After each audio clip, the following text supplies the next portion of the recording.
Governments are no longer denying it. The military are no longer denying it. And even mainstream media no longer denies it. They're here and have been here for a very long time. The Mutual UFO Network has been on the front lines uncovering the truth since 1969. And now we're sharing the truth with you. Welcome to MUFON's What's Up with hosts Katie Grabowski, Christopher DePerno, and Katie Cook, exclusively on the KGRA Digital Broadcasting Network. Wondering what's up? So are we.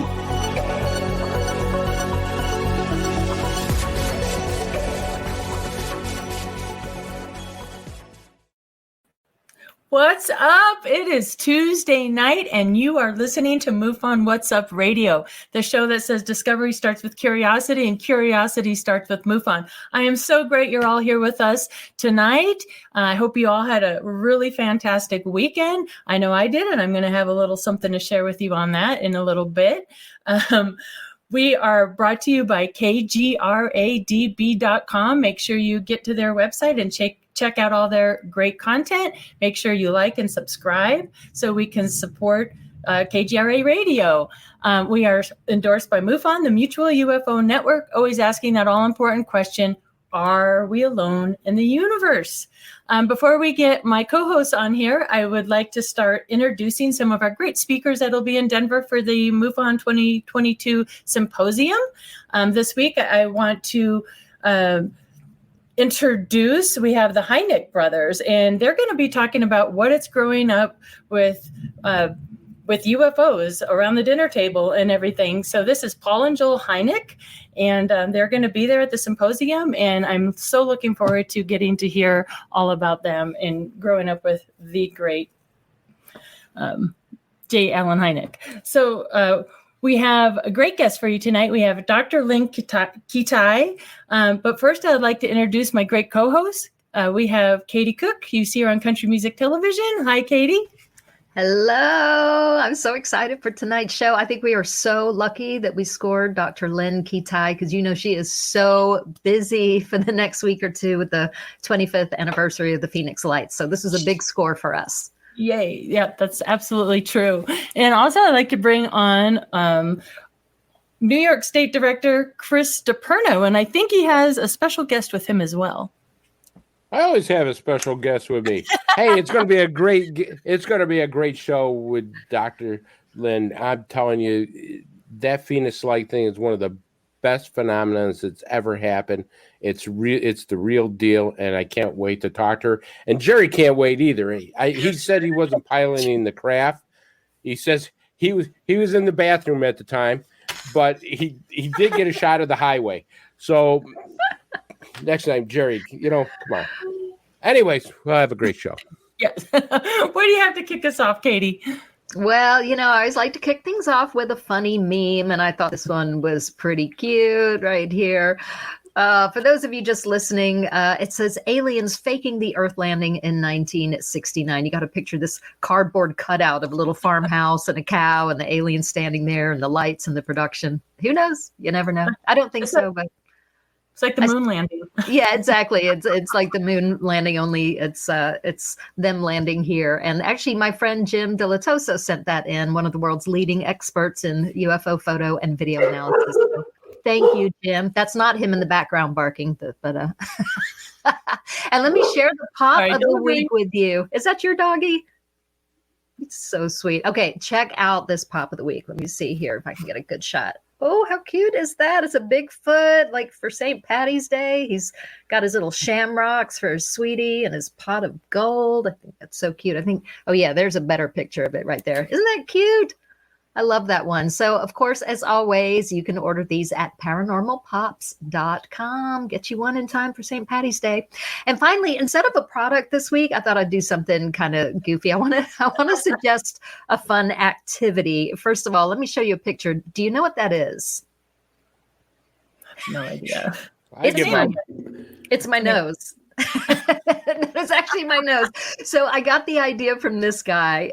I just thought this was so funny. And, sometimes I get bored and I just have to try things. So here is my attempt, Amanda, if you will.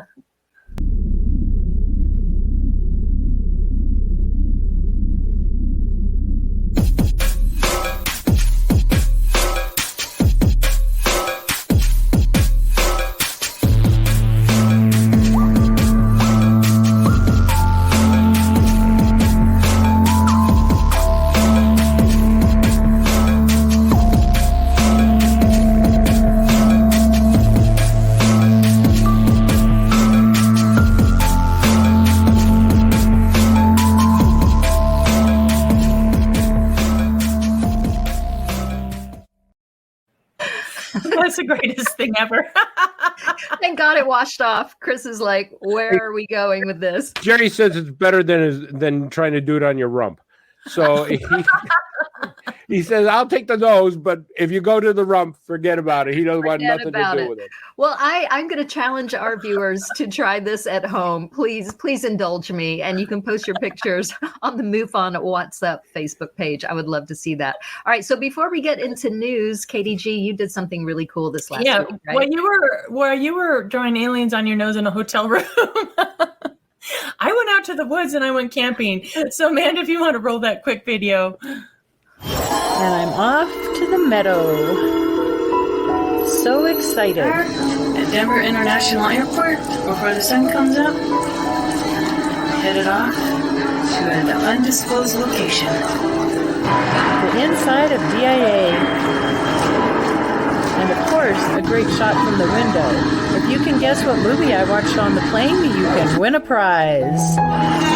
Listen to this laugh. I don't know where I am, but this was funny. That wasn't me. Grabbed a little breakfast and coffee while I waited for my ride to get there. Jessica. So here I am with Jessica. Hi. We are on our way to the Meadows. The Meadow. Can't let people see where the plates are from. Hey, these are all different states right here, all of them. Oh yeah, there's California. Oh yeah, we could be on the West Coast. Are we on the West Coast? Here we are, driving into the campground and getting ready to set up camp. I haven't camped in a tent in quite a while, and thank goodness she brought a nice cot to sleep on. The campfire discussions were super interesting, great company, great fun, and there is Kristen back there helping me try to figure out some anomalous lights that I spotted the night before. Quite interesting and quite compelling. So many things happened with us in this great investigative team.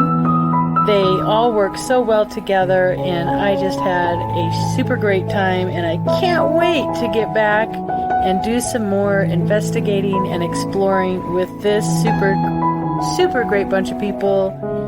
I hope that you can check out Trey Hudson's book, The Meadow Project, Explorations into the South Skinwalker Ranch. Also, check out Into the Portal with Jessica, Oracle of the South, on kgradb.com.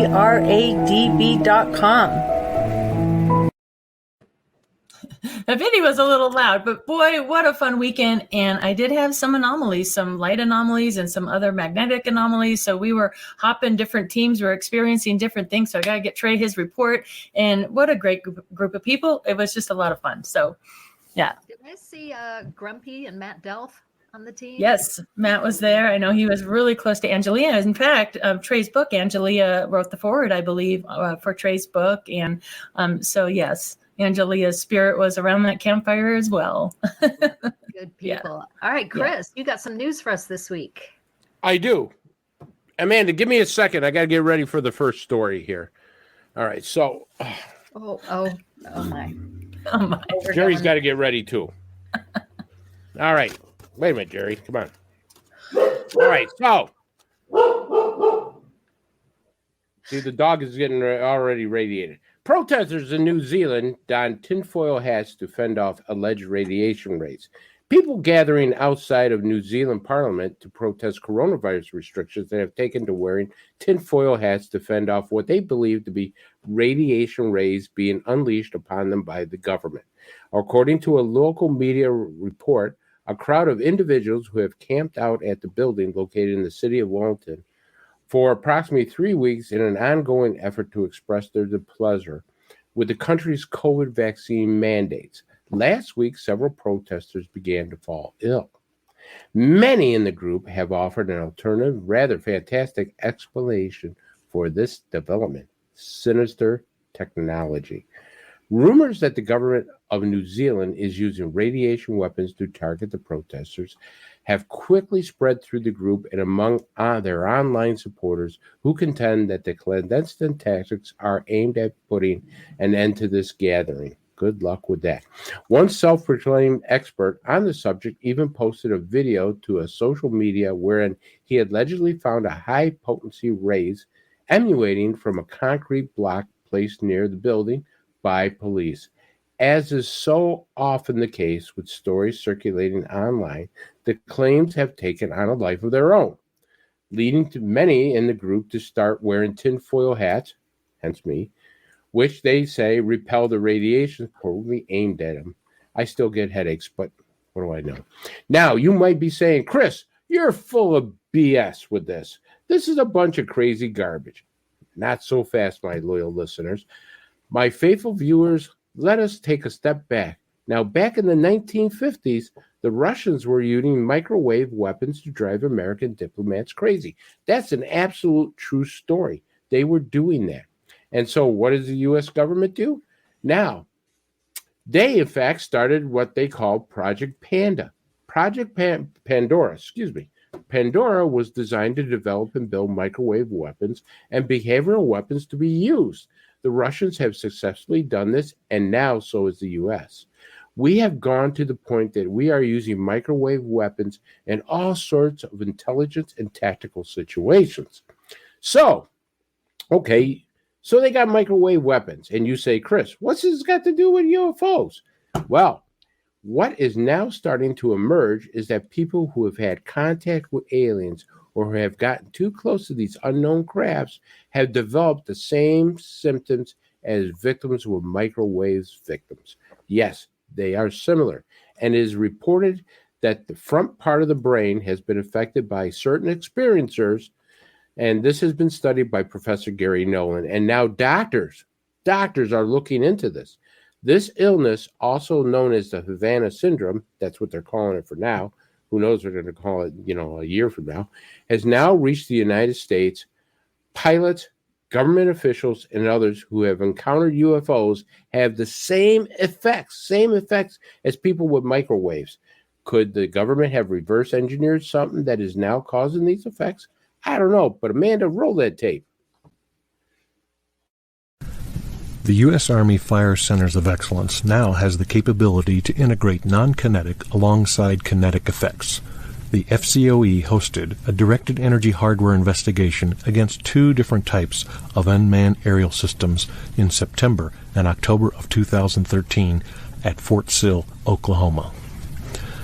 The objectives of this investigation were to engage real targets with a deployable directed energy system, attack more than one type of threat, engage multiple threats simultaneously, and kill these threats at operationally relevant ranges.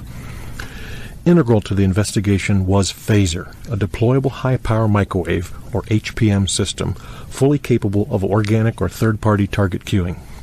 Operators can choose system parameters to either disrupt or damage the target. The phaser system employed was mounted in a 20-foot self-contained trailer that included an internal diesel generator. 2 different types of unmanned aerial systems were flown into the phaser system's main beam. Both a Sentinel radar and a close combat tactical radar were used to detect and track both UAS threats and were linked through a command view tactical, a modernized command and control system, and networked together by main gate radios. For this initial directed energy investigation, operators kept the phaser system focused on one particular spot in the sky. From 30 September through 3 October, the phaser system engaged and shot down 2 different types of UAS targets, a Tempest Tier 2 UAS and a Flanker Tier 1 UAS.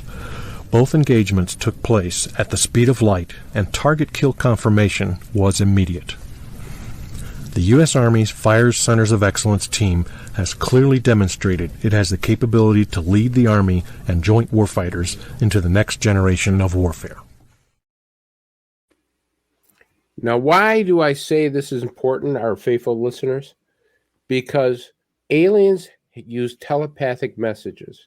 They got to send those messages some way. It's got to be on some kind of frequency or some kind of telepathic thought that has to go from one brain to another. Could that telepathic message be actually causing injury to the brain? Could it be a frequency that actually an alien uses in order to communicate with us? And maybe not, wittingly, Could they be damaging? Because there are pilots, there are government people who have encountered UFOs, and they have had physical injuries from it. Cookie, what do you think? Well, yeah, after effects with close encounters, it's definitely real. No question about that. We know too many abductees, especially, that have had all kinds of health effects after. I always say to people, I don't know that they would mean to hurt us, but if a UFO's flying over your car, stay in the car. Don't get out. Seriously. Yeah, that's a good safety tip. Stay in your car. Stay in the freaking car. Again, whether or not they're trying to hurt us, I doubt it. I don't know. Wonder if I can blame some of my issues on microwave. That's what I tell my wife all the time. A craft guy got too close to a craft, honey, and I act stupid all the time. So don't blame it on me. It's my brain. She says I married you before that. My brain is just that way. So, Katie G, what do you think? Oh, go ahead. Well, I find that Havana syndrome, I mean, that's going on around the world, on the White House lawn, and it's affecting children. So it's a very serious thing. And it's scary to me because if they can start manipulating our brain in the ways our brain function and control us in that kind of way, that's a very scary, scary thing. So as funny as your tinfoil hat is, and I love the curlicue on top, it's a very serious topic, the side effects from this. So yeah, good story. And you want to bring a little humor to it, but it is a very serious topic because it's important. Cookie, you were going to say something. Go ahead. I just want to know what kind of tinfoil you use to get that cute little curl. I don't know Reynolds. Okay. I'm going with that. Reynolds it is. All right, let's get on to our next story there, Amanda. Jerry's going to sit this one out. Monster black holes are headed toward a collision that will rock the fabric of space and time. Guys, get your bottle of bourbon for this one.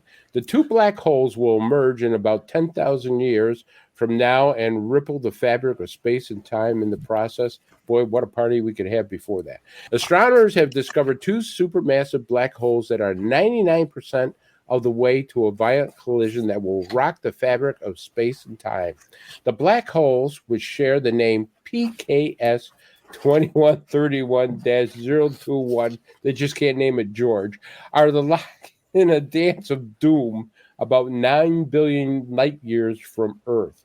The two objects have moved steadily toward each other in about 100 million years, according to a statement from NASA, and now they share a binary orbit with the two black holes orbiting each other every 2 years or so.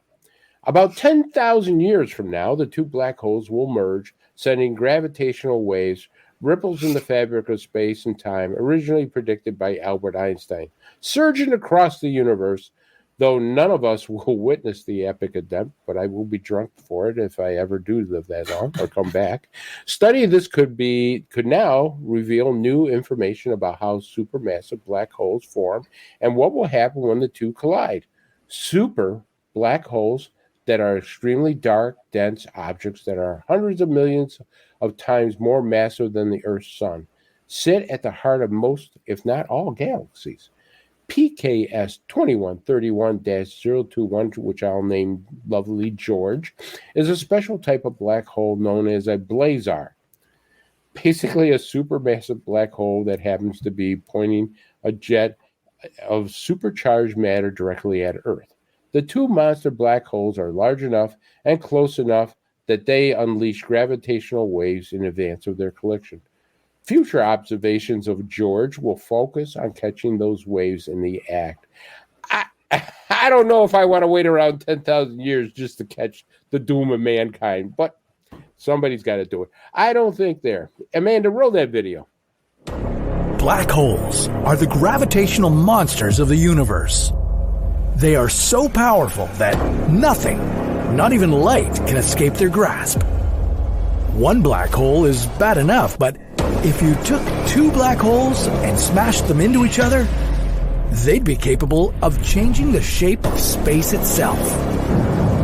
How epic would that explosion be? And could it somehow reach Earth?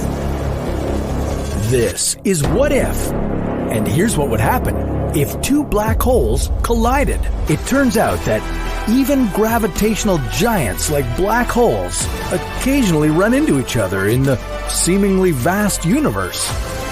Are you about to see a nuclear bomb-like explosion of supersized proportions? First, you'd see the two black holes getting a little closer until they started to orbit each other. They would begin pulling matter and gas into a vortex between them. But as the two black holes merged into one, they'd wobble a little and then settle down into a new, bigger black hole. Now, I hope you're not disappointed with such an explosion-free outcome. But wait, there's something I haven't mentioned yet. The excess energy from the collision would be expelled back into the universe as gravitational waves. As I mentioned before, colliding black holes can change the shape of the space around them. They do it by rippling this space with gravitational waves. Okay, maybe if that collision happened somewhere in the neighborhood of our solar system, then the merging black holes would rip all the planets in their vicinity to shreds, including Earth. If you really want to look at a black hole, even a single black hole, and not turn into a human-flavored spaghetti noodle, you need to make sure you stay a safe distance away. Okay. And what do you think, Katie G? There's some beautiful imagery there, that artwork and stuff. No, 10,000 years, I don't think we have to worry about it too much. But yeah, I think eventually our wonderful blue ball we call home will be annihilated. Wow, I think that's something. Just like that year I won't have to buy Christmas presents. Yeah, so, there you go. Don't you wonder how they how do they even come up with 10,000 years? Because as it gets closer, it's going to speed up exponentially. Like, how do you even begin to calculate something like that, But I do have that Muse song, Supermassive Black Hole, like going round and round in my head now. So thank you for that. Well, you're welcome. So I'm just going to go buy a case of bourbon and start celebrating early. And I figure, hey, what the hell? Your wife, I can only imagine the conversations that you guys have. All right, Katie G, case of the week. Case of the week. So case of the week this week, it occurred on October 21st, 2021 at 3:21 p.m. Central Time over Skellytown, Texas. I don't know how to pronounce that really. It was closed as an unknown UAV, and I think it's best to just let the investigator tell us about the case, and then we'll show the photos after the video. Amanda? Shamana. That is Lyran for hello.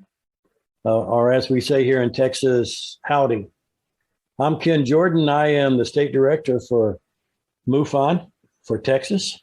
Tonight, we're going to talk about a case that is actually part of a group investigation of similar cases of a project we call Tic Tacs over Texas. We're going to talk about MUFON case 118751.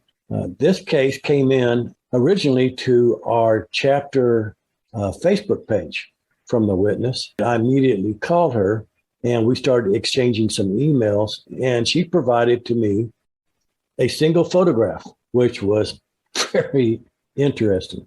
The lady is actually an officer with the U.S. Space Command. She asked to remain anonymous for obvious reasons, but she was on a commercial airplane flying from Colorado Springs to Dallas on business when she looked out her port side window and she noticed slightly below the airplane and approaching the airplane what she thought at that time was a smaller airplane on fire, because you could see this dark, long, black smoke trail trailing behind it. So she took out her iPhone and took several, but she had one good picture which she shared with us. The original picture was taken at a distance. She originally thought it was about 10,000 feet away.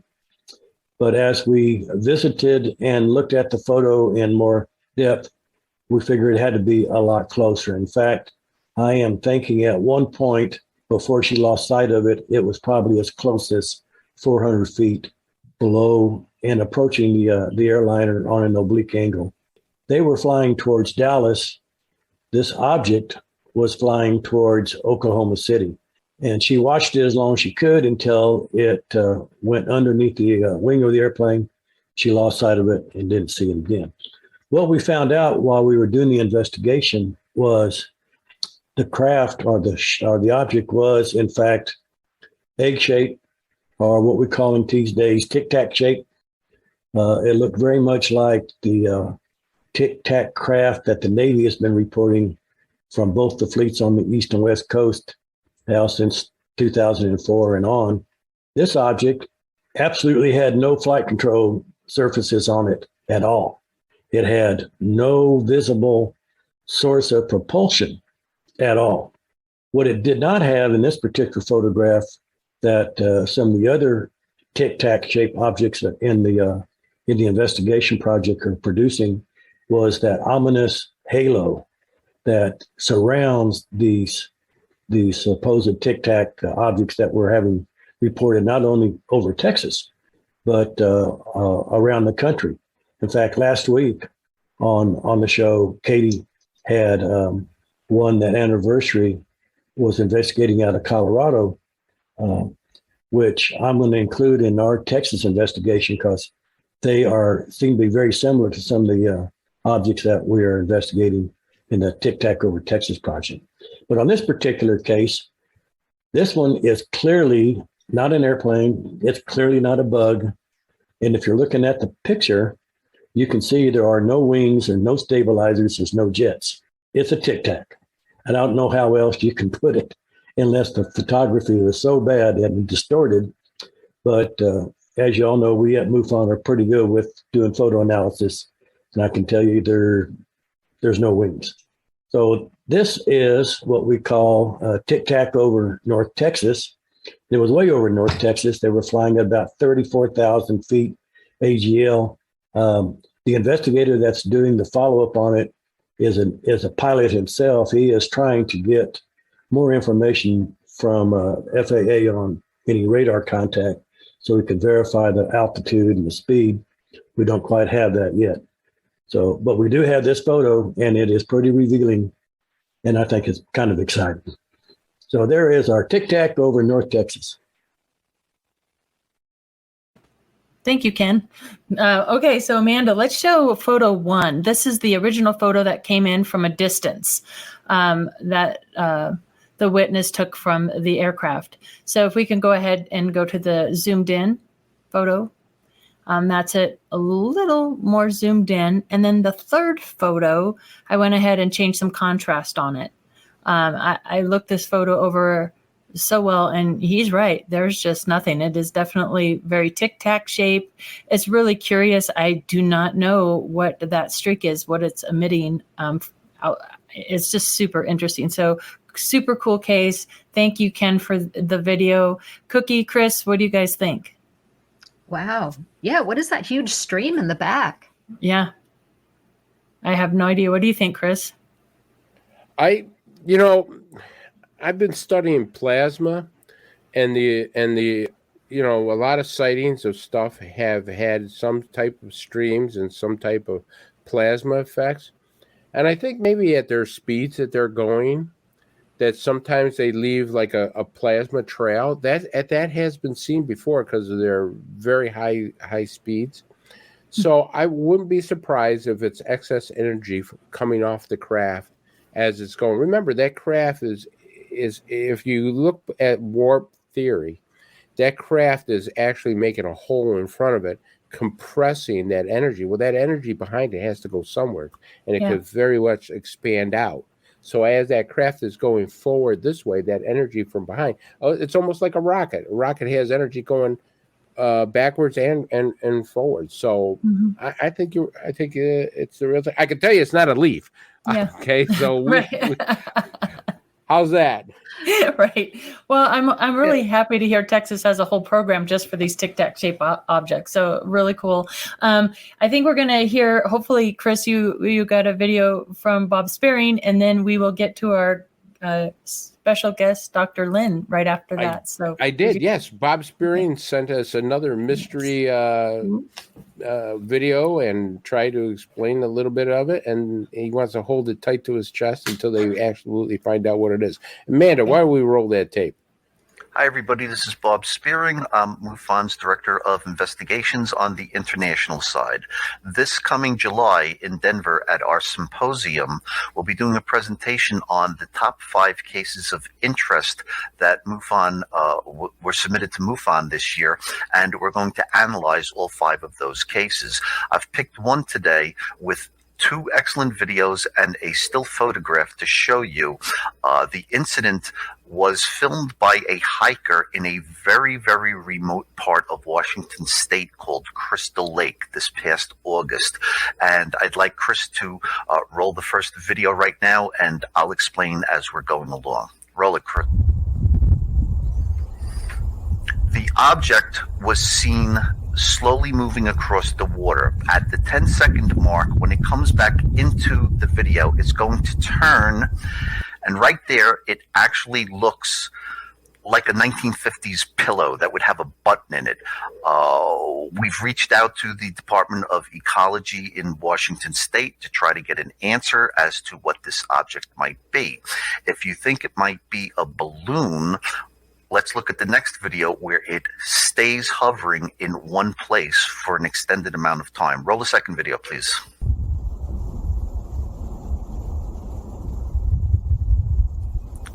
You can see its shadow, which means it's not laying on the water, it is directly over the water. If this was a balloon, this would not stay in one place. We have other theories as to what might be going on here, but again, the individual who filmed this is 30 miles from the nearest civilization. What is this that's just staying in one place in this remote part of Washington State?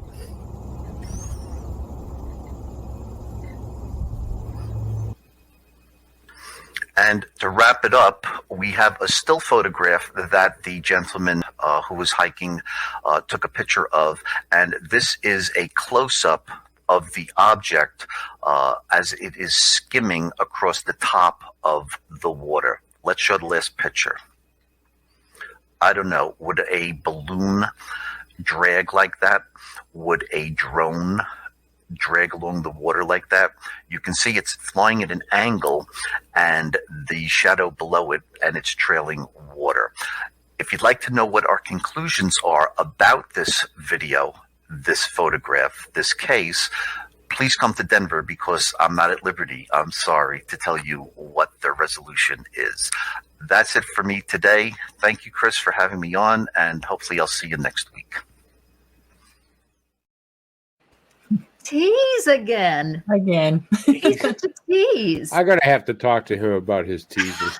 I had to call him up and say, listen, you know, Bucko, you're going to have to just give us what the deal is. But I can tell you, that's one of the best videos and one of the best still photos I've seen. I mean, something like that doesn't skim across the water. You wouldn't put a drone that close to the water. I would not think so. And you wouldn't think a balloon would have the weight of it. You know, it's so light and airy. Would it compel it? Yeah, I mean, balloon will go up in the air, but it just balloon doesn't kind of skim across the water, you know, and then go up in the air, come down, do this, that, you know. Yeah, I could hear the wind noise, but I didn't, and I thought I saw water movement, but I didn't see any movement in the trees or the leaves. I was trying really hard to see that. I'd like to be able to analyze that more, but Bob certainly knows what he's doing. So thank you, Bob. All right, I think it is that time to bring in our special guest, Dr. Lynne Kitei. Dr. Lynne is an internationally acclaimed physician and health educator who has been called the woman pioneer of medical communications and TV. She has dedicated over 40 years to global public awareness, wellness, and health education. Dr. Lynne pushed aside her successful medical career to pursue the Phoenix Lights book and an internationally award-winning documentary project. She was a key witness to the historic and still unexplained mass sighting throughout Arizona on March 13th, 1997. She's been featured on Fox TV News, Fox in the Morning, ABC, CNN, and CBS affiliates, 8 News, now Las Vegas with George Knapp, Dateline NBC, National Geographic TV, The Travel Science, Discovery, and History channels. Dr. Lynne has been a keynote speaker at countless UFO conferences, including the MUFON Symposium. The Phoenix Lights documentary film has won over a dozen international film festivals. Like Katie said earlier, we are honored to have Dr. Lynne as our guest tonight. Welcome. Welcome, Doctor. Thank you. It's an honor to be with you, Cookie and Katie and Chris and Amanda and your audience, because MUFON from day one, we're going to get into this, has had a very dear place in my heart, I have to say. It's amazing, anything you've heard before. There's so much mis and disinformation out there that after 7 years of anonymity, after thousands of people saw what I had been seeing for 2 years prior and documenting on film, the only one with 35 millimeter film, it's in the negative, it can't be manipulated, as well as the signature video on March 13th, 1997, during the mass sighting.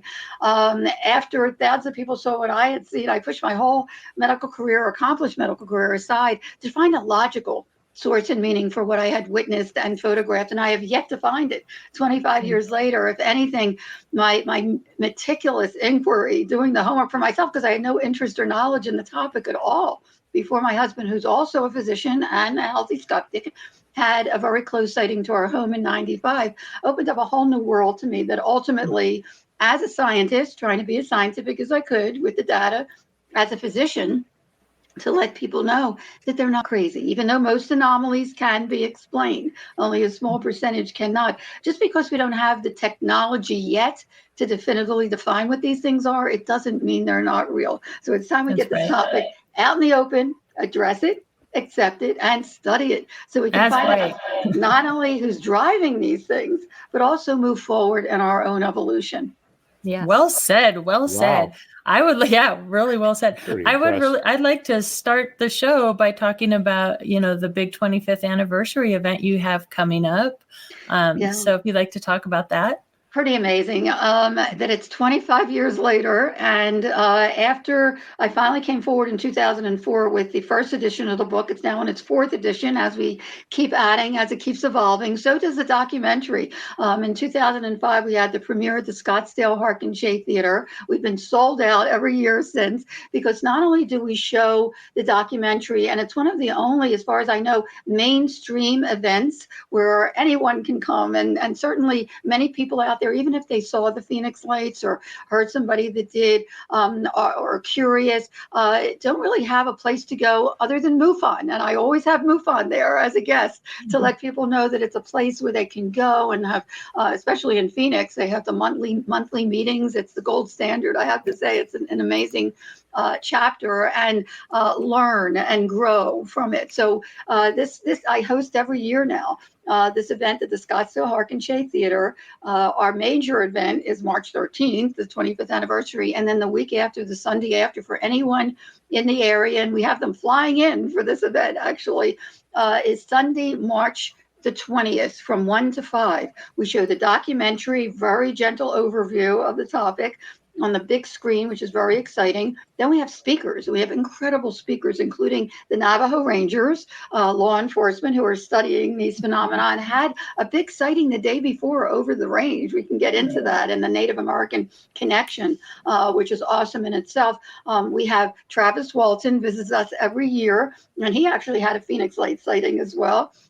This year, besides wonderful speakers and Frances Barwood, our councilwoman, we'll get into her. She was the only elected official that actually asked for an investigation months later. We also have a Q&A this year from Alice Cooper, rock star Alice Cooper, who is a resident Arizona favorite. And he actually not only saw it on March 13th during the mass sighting, but he had another sighting in 2000 that he talks about. So we have the film, we have speakers, a dozen speakers actually, and we also have the Q&A.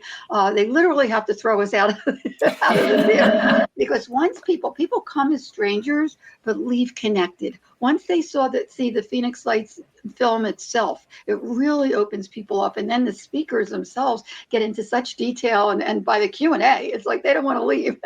So, and that's our latest film. It's available streaming on Amazon and Amazon Amazon Prime. If you have Amazon Prime, you can watch it for free. And so we're really excited. It's won over a dozen international film festival awards, which we're so proud that it's a real grassroots effort. But the content is really important and powerful. Love it. Thank you for mentioning it. Yes, please. Anybody in the neighborhood, and it sells out every year. So please get your tickets now. Phoenix Lights Network website, www.thephoenixlights.net, has a link, and also Phoenix Lights Network on Facebook. If anybody's on Facebook, can look it up, and there's a link there directly to reserve seats this year. And it's selling out fast. So I hope you can join us. Yeah, I'm looking forward to being there for sure. And another thing I should mention is that in July, we also will be showing the documentary at the MUFON International Symposium in Denver. And we have special guest Peter Davenport, the head of the National UFO Reporting Center in Seattle, Washington, who made a very amazing statement, which I'm going to share with you in a few minutes, as well as one of the really amazing witnesses, up close witnesses with her family. So I hope that you'll join us there if you can't join us in Phoenix on March the 20th. Good stuff. I just think you, Doctor, you had me thinking about something. I can't imagine what the conversation would be with Alice Cooper and an alien. Can you imagine the two of those guys talking? Oh yeah, he's a riot. The aliens are around and go, "I'm not coming back here. Dude, we're getting back in the ship and we're getting the hell out of here." You know, I just have this image of the alien putting the makeup, or Alice putting the makeup on the alien, like sending him back with some golf clubs. He's a big golfer.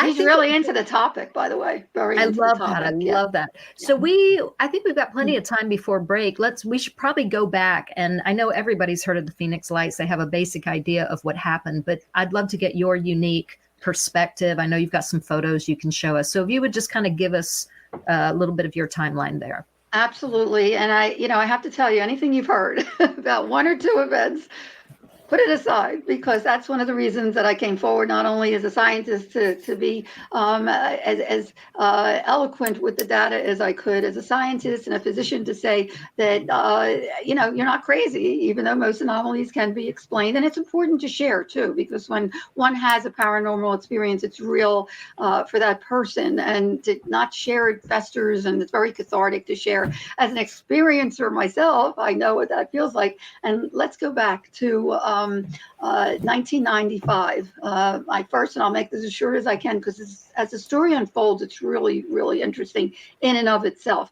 Because in 95, again, without any interest or knowledge in the topic at all, my husband and I both had a very, very close sighting to our home. If you can put up that first picture, Amanda, I'll show you the topography, which is really important because we're pretty high on the mountain in Paradise Valley, and we have a panoramic view of the city skyline. We're very blessed to be able to enjoy that each evening when we're home. And I shot this picture because if you notice, there's a car on the road on the left bottom, and the lights reflect onto the road, very unlike the true unknowns, which are self-contained light, which we'll get to. On the right of that car is a skylights on a house, on a stream of skylights there on the right, which coincides, if you look straight up, with South Mountain on the left and Estrella Mountains a little further back. And there's a little story, I don't believe in coincidence anymore, 6 months before the mass sighting.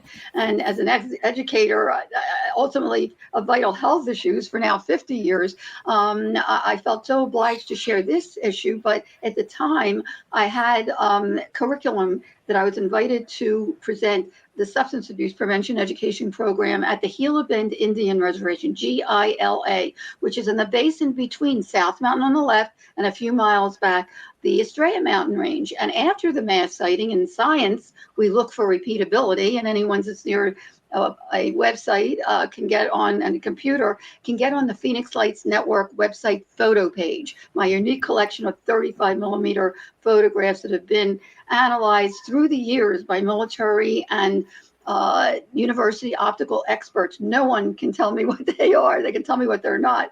But in the meantime, I presented my substance abuse program 6 months before the mass sighting at the Gila Bend Indian Reservation. And here, If you look at the pictures, you'll see that these phenomena keep popping up from our vantage point right where South Mountain and the Estrellas intersect. So I called up the principal and I said, did anybody happen to see strange lights on March 13th? And he started to giggle. And I said, is that funny? And he said, are you kidding? We've been looking up at them for centuries. We call them sky beings, but sky people, light beings. I never had any idea of this. It was the first that I had learned indigenous cultures, especially Native Americans in Arizona, are so open to these other intelligences. In fact, the Hopi have protocols to invite these phenomena in, intelligences in, and they believe these orbs that we're going to be talking about, some of them believe that they're spirit world or ancestors coming to give them knowledge and comfort and inspiration. And I've certainly been inspired to do what I'm doing. I'd have never chosen this, but nonetheless, he said that's how the Estrella Mountains got its name. It means star in Spanish, gateway to the stars, and they believe that there is a gateway or portal in that area. And again, in science, we look for repeatability. So if you're on the website photo page, Phoenix Lights Network photo page, you can see that these phenomena keep popping up in that area. Now, take us back to 1995. And I'm leisurely taking a bath. It was the eve of my birthday. Again, I don't believe in coincidence because this is like the most amazing gift that anybody could get. And my husband was standing at the wall. One wall of our bedroom is a window. And he was standing there talking to my mother-in-law back east, born and raised in Philadelphia. And she was calling from there to wish me a happy birthday. And he was on several hospital and medical boards at the time. Nothing ever ruffled his feathers, but suddenly he sounded alarmed. He says, Lynn, get over there quick. What the hell is that? And I grabbed my tail, wringing wet, get to the window, and a little below us, and we're pretty high up on the mountain, and it's a gated community nestled in the mountains. There is no way this was military. And I'm talking like less than 100 yards from our home were 3 amber orbs, one on top and 2 closely aligned underneath. And I looked underneath to see if anybody was creating it, and it was very treacherous desert landscape, and it's gated anyway. No one should be there. And it was pitch black. And I thought to myself, if I don't get a picture of this, and I thought, wait a minute, let me take everything in mentally. And I tried to take the size, the shape, the color. They were about 3 to 6 feet each, depending on how close they were. Interestingly, and you mentioned this earlier, Chris, that the orbs themselves, and I call them an orb because the light did not extend outside the edge, were oval shaped, like an egg. Now, I don't know if they're related to the Tic Tac or what they're talking about now, the Navy pilots, but nonetheless, they were oval shaped. And the light within each orb was a uniform amber color throughout. It didn't glare at all. Every other light out there glared. I noticed immediately. And I thought, if I don't get a picture of this, no one's going to believe it. And I go running to the closet to grab my 35 millimeter that I keep handy for the beautiful sunsets. I collect sunsets. And my husband calls me back. He says, get over here quick. One of them is disappearing.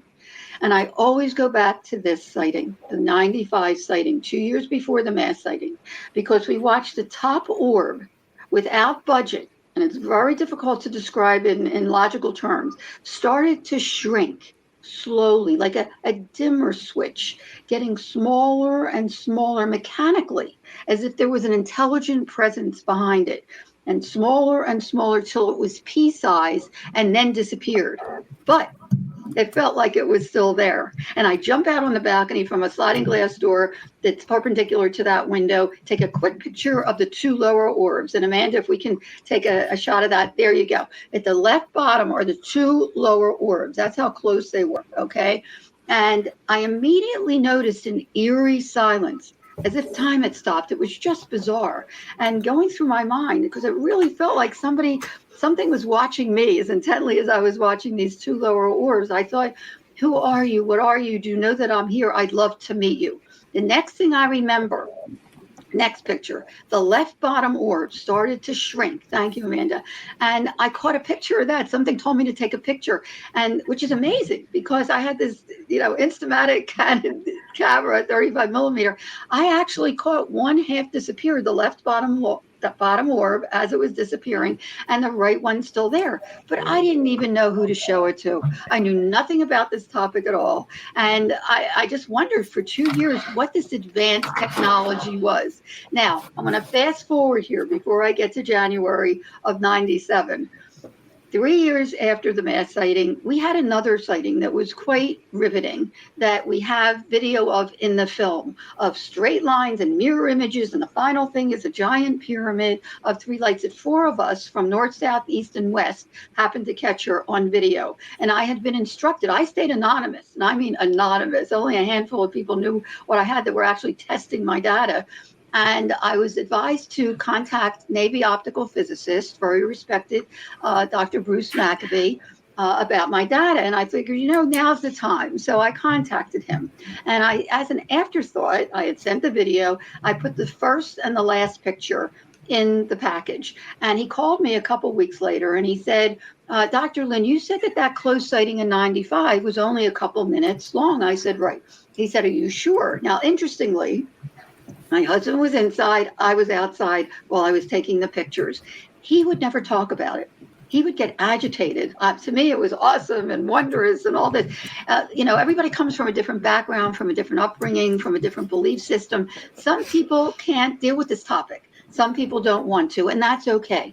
Everyone in their own time. If people have to feed into the flare theory, which has never been proven, by the way, and we'll get to that, so be it, if it gives them comfort. But in the meantime, the data speaks for itself. And he said to me, well, you know what? Look at the data. If we can go back to that first picture of the 95 sighting, the first picture of the 95 sighting, the next one.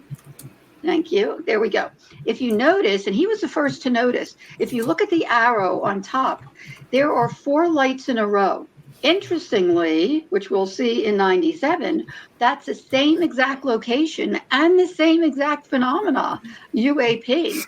In that picture in 95, and if you go to the next picture, disappearing while we're looking at the close orbs, which now there's 2. And also you can notice that the orbs on the right actually moved because now they're on the right side of those house lights.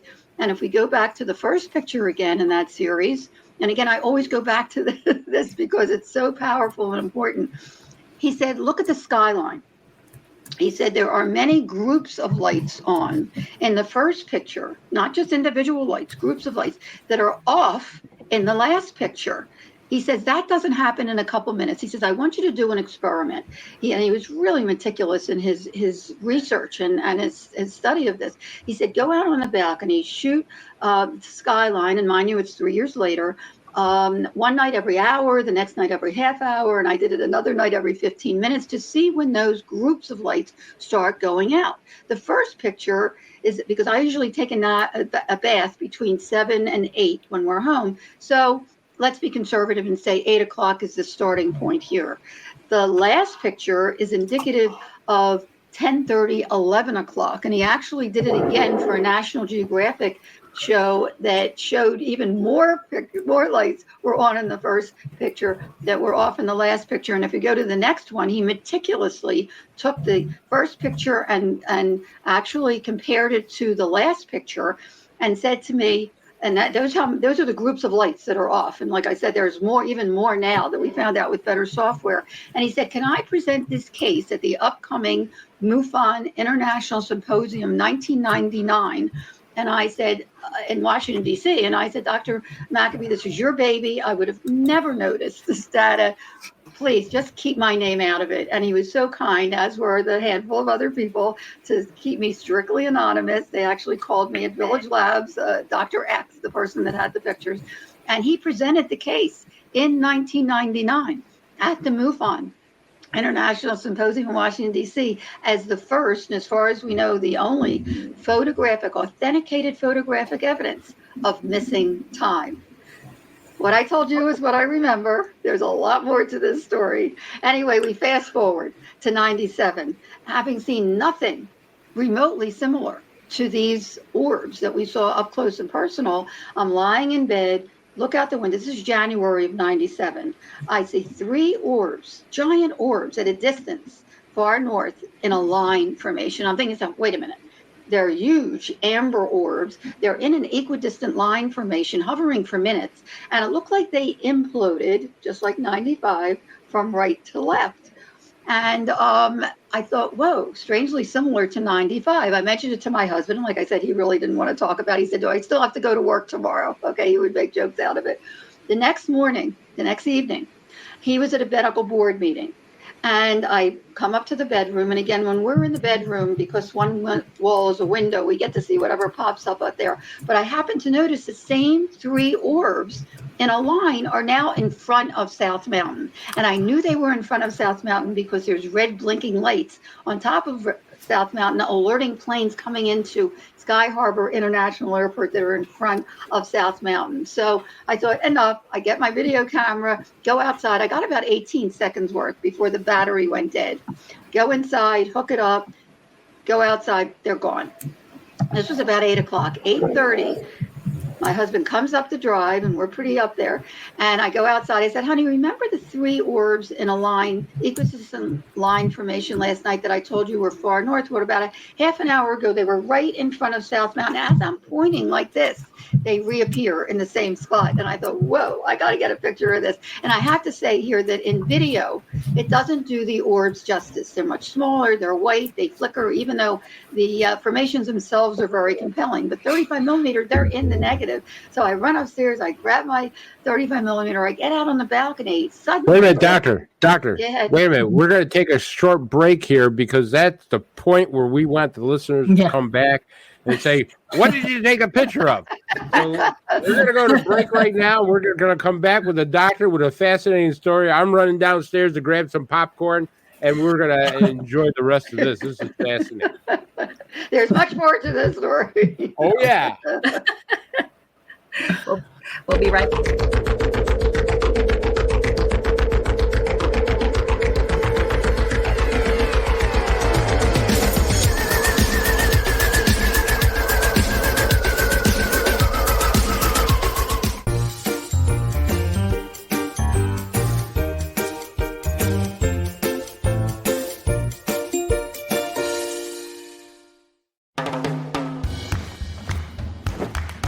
I don't want to talk about it.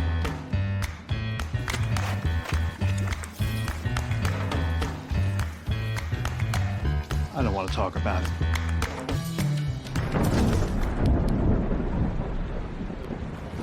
Families don't have to talk about everything, but they should talk about how to plan for an emergency. Get tips and resources to make your family's emergency plan. Hey members, the new KGRA-DB app is now available on iOS and Android devices. Gain on-demand access to any KGRA-DB programming. Download any show directly to your mobile device to listen or watch on the go. Go to the App Store and search KGRA-DB. Welcome to the new KGRA digital broadcasting website, thekgradb.com. Here you'll find great new content, including the KGRA Classics, great shows from our archives. You'll be able to see the show times and information so you can see what show is currently on air. The on-air live button. So just go to this section and you'll be able to hear the show live with exceptional sound quality. We also have the Vault section. Make sure to subscribe to get access to great content and special features. We have the make content for our latest news and events, so make sure to sign up and you can be part of our forum. So make sure to check out the new KGRA digital broadcasting website, thekgradb.com. We look forward to seeing you there, and we hope that you enjoy the new website.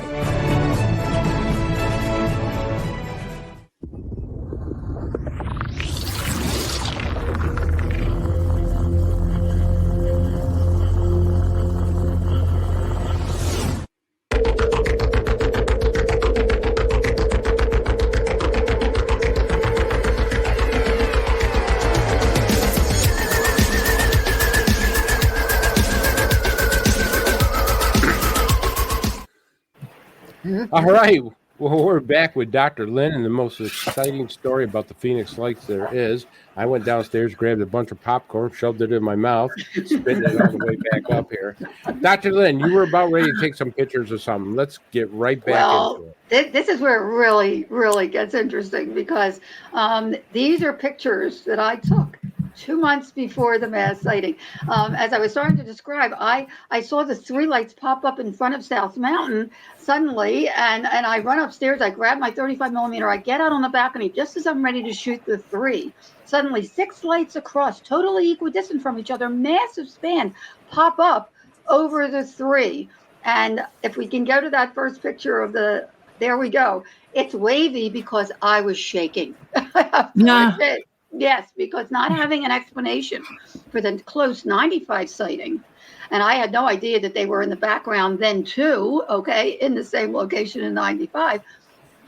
The first thought was like, oh my goodness, this is over a mile wide. Is this a mothership or a fleet? But I kept clicking away, which the next picture to me is the smoking gun, because this shows 5 lights, looks like a V, right, with 2 underneath. Well, 2 months later, during the mass sighting, thousands of people would describe 5 lights in a V formation with 2 trailing lights from what they were seeing.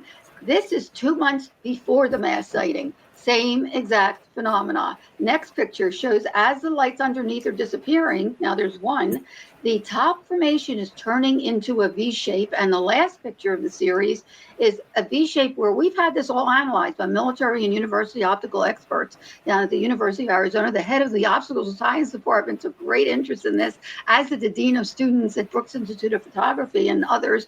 If you see, every other one is bigger than the one in between, which we don't know if that's the closer arm is the bigger ones and the further away arm are the smaller orbs, if there's a force field in between or whatever. But I was so curious, I called around, and the story is much longer. I'll try to make it short. And the next morning, called around, found air traffic controllers at Sky Harbor International Airport. You saw the same thing at the same time as I was filming these, who shared with me that it was over Class B restricted airspace. It's a 30-mile radius around the center of the airport. Anyone that comes into that airspace must call into the tower, and no one did. At 8 o'clock, they got alarmed. So they looked on radar when they saw the 3 pop up, and then they disappeared. At 8:30, when the 6 popped up, then they really got nervous, looked on radar, didn't show up on radar, and in their own words, they picked up their binoculars, and these are professional sky watchers, saw 6 points of light totally equidistant from each other, massive span over a mile wide. In their own words, it seemed to be attached to something, but they couldn't quite see what these lights were attached to or had a force field holding them in rock solid formation. And one of them was a meteorologist and tuned in and said the entire thing turned as a unit against the wind. That is significant. And then elevated slowly in synchrony and moved behind South Mountain. So I said, so what was it? And there was silence. And then one of them said, beats me. I said, you're air traffic controllers. You're supposed to know it's in our airspace. They ruled out every conventional aircraft, balloons, Chinese lanterns, flares, as well as holograms, and even skydivers with lights. We kept in contact up until and including March 13th, 1997. Now, an interesting story that I'm going to just interject here before we get into March 13th, 1997, because whatever you've heard, that it was 1, it was 2 hours, whatever. Yes, most people were outside between 8 and 10 looking up at the sky at the Hale-Bopp comet, but there is so much more to this story. But right before, 2 weeks before, my husband was getting a little annoyed running out every time that I saw these lights. I would say, hold that thought, and I would run out and take pictures, the scientist in me. And I finally, and this is how close I was, I knew nothing about this topic. A friend of a friend had a neighbor who had a friend who knew the past president of MUFON, Mutual UFO Network, who I had not heard about. I never heard of MUFON before. And I contacted him. I told him my husband and I had been seeing these. He hadn't heard about it, but there were other people that were seeing them and photographing them days before, like I had been. And he refers me to a field investigator for the following Wednesday, who calls me on Tuesday to say the then state director, Tom Taylor, wanted to be there Wednesday morning, but his mom had passed on Saturday. The funeral was Wednesday morning. Could we postpone? And I thought, oh, geez, I have for another 2-3 weeks. I am so busy. But Friday morning, I have a window of opportunity about 10 o'clock. He said, fine. I knock on his door. He opens the door. The first thing he says to me is, did you see the mass sighting last night?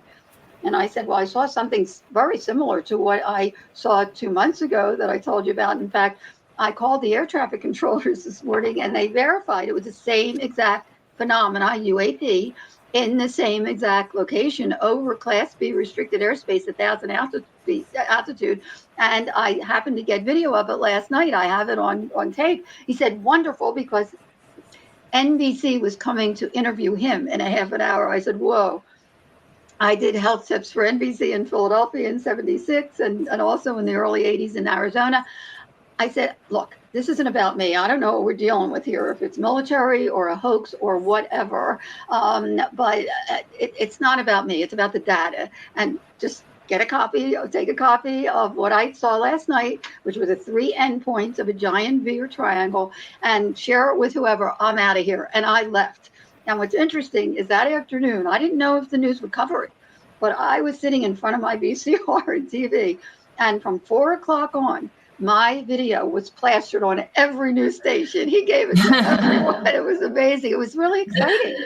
After seeing these things for a couple years, now people were seeing what I had seen. And by 10 o'clock news, a couple other videos came out. And this is significant too. 2 of ours, mine and another one, actually, Steve Blonder was seeing them for days before, as I was, and photographing him, called MUFON up to his balcony. MUFON has been connected from day one, up to his balcony the night of the mass sighting, and they actually caught an arrowhead of 5 lights. It is so impressive. Those lights are attached to something or have a force field in between. Just look at the data. I always say, look at the data. It speaks for itself. And if I can be a credible voice, so actually people will look at the data, then I've done my job. But look at the data. But at any rate, after 10 o'clock, and ours were before 10 o'clock. After 10 o'clock, there were 2 boomerangs, okay? And we'll get to those in a second, which are very impressive. But for the first time, I was hearing that thousands of people were seeing what I had been seeing. And then that following Tuesday, I see my video. It was big news here, plastered on the TV again. And they're interviewing a fella who had a giant computer lab out in Tempe near Arizona State University. You mentioned him, Cookie, earlier, Jim Delatoso, who had been also analyzing other videos from all over the world, other countries, and showing the same thing that my husband and I saw, these triangle formations of orbs from Russia and UK and you name it. I mean, I was Belgium, I was blown away. I had no idea that this was happening worldwide. And from that day on, I pushed my whole accomplished medical career aside to keep an intricate journal of everything, of media reports, of military reports, which there were none. That's very interesting. I'll get to that, as well as witness reports. But anyway, on March 13th, for anyone that's not familiar, or even if you are familiar.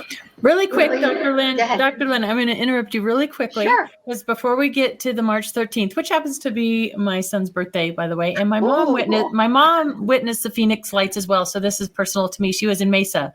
She was living out there at the time. So, but back to your sighting a few months earlier, fantastic pictures, by the way. And I think it's so cool that you notice the brightness, then dimmer, then bright, then dimmer. And I don't know what that means. But the second photo, I believe, Amanda, go back. Oh, yeah, right there, that one. Were there 2 separate objects there? That what people would describe. Okay, I'm going to get to that. Okay. Because what people would describe on March 13th was really significant. I mean, I'm getting to that, but I will address this.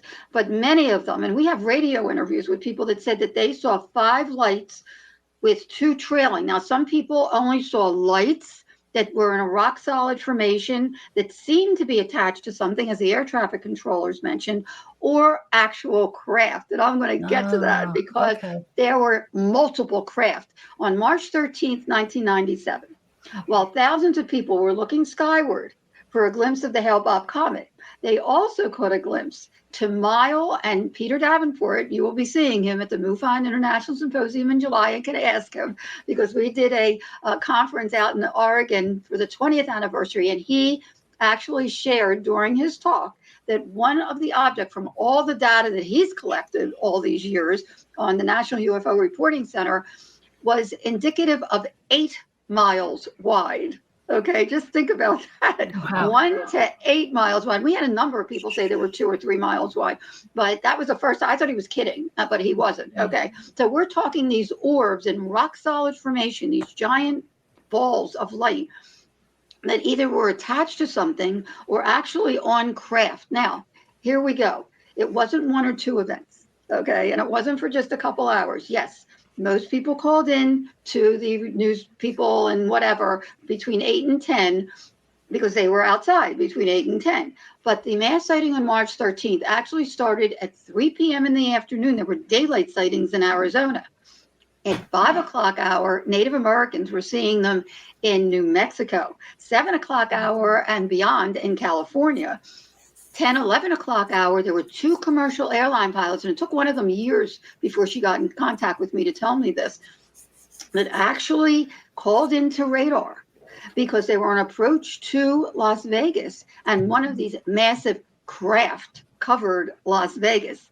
And I'll get to the craft in a second. The sightings continued all the way until 5:30 the next morning when a Boeing crew, and I was told by a Boeing crewman personally, who was very credible, that his whole crew was coming into Sky Harbor International Airport the next morning at 5:30, and one of these mile-wide craft was right over his tarmac. Okay, so we're talking over a dozen hours, over 4 different states. And what we're talking about, the technology alone, and I'm going to get to how it affected the people personally. That is a big story.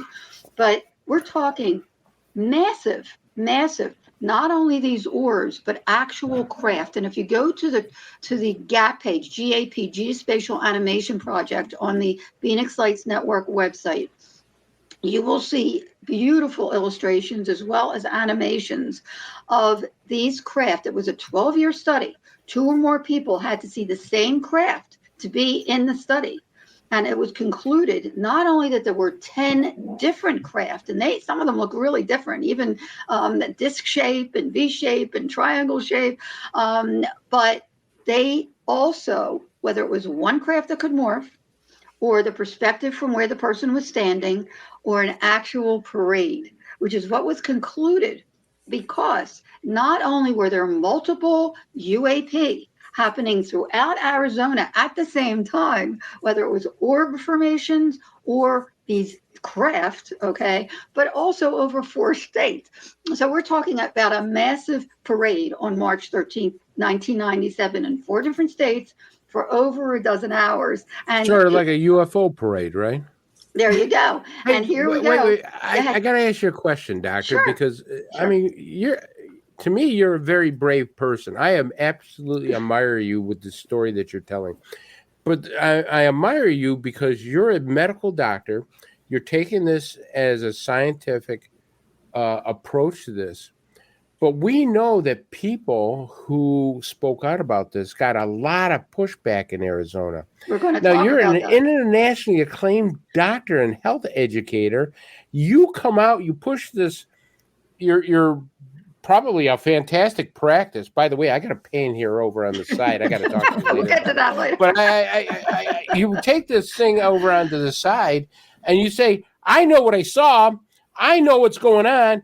And I'm going to tell the world about it, which you have remarkably, admirably. But you got to tell me there were people saying, Doctor, you need to shut up about this. Well, I'm going to get to that because it was an extremely difficult choice to come forward. We all have choices, right? and there's a lot of soul searching going on. I'm going to get to that. It's a wonderful question. Thank you for asking, Chris. And I am going to get to that because it's don't forget about a turning point in my life. But anyway, like, oh my God. What's that? Don't forget. Don't forget about the pain over here. I mean, I don't know if it's gas or what. Are you an internist? I'm looking for a good internal internist. medicine and medicine. You're my hero now. But anyway, getting back to the mass sighting, here we're talking about technology that we have not seen in 25 years. I mean, we're talking about these massive craft, and people saw gunmetal at the bottom, but some people saw windows with beings at the windows, right over people's heads, rooftop level, gliding 30 miles an hour. Okay. Some people saw it take off at blink speed, totally silent. I mean, we don't know what the propulsion to keep these things up, but totally silent and taking off at blink speed without even dispersing the air. Some people saw these orbs detach from the main object, go out into the environment. There's a picture on the Gap page. You can see one of the craft that people saw, these orbs detach and go out into the environment and then redock with it later. Some people have asked, is that what happened in 95 with the close sighting? Because the same exact phenomena is in the same exact location at a distance. The pictures speak for themselves. They're in the negative. They cannot be manipulated. I don't know. I'll leave that up to the viewer. I'm not trying to convince anybody of anything. It's just letting the data out there and let people decide for themselves. The other thing that was amazing is that one of the crafts split in two and shot straight up. And there was a call at 3 a.m. the following morning from an alleged crewman from Luke Air Force Base. We have part of that recording in the documentary so people can hear it first off. Very professional, very detailed, that military jets were sent out from Luke Air Force Base to intercept one of these over mile wide craft that was hovering right over central Phoenix. And we have civilians that saw this too.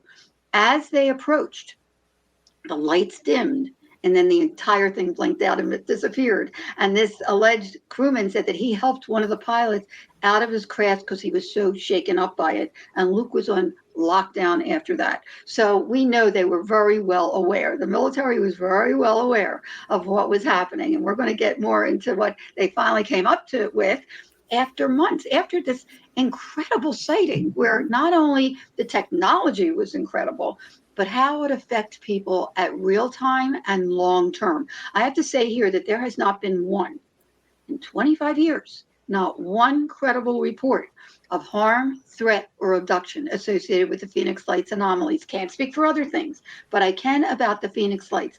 If anything, it was there were no physical injuries from people, nothing. That's amazing. Nothing. If anything, it was just the opposite.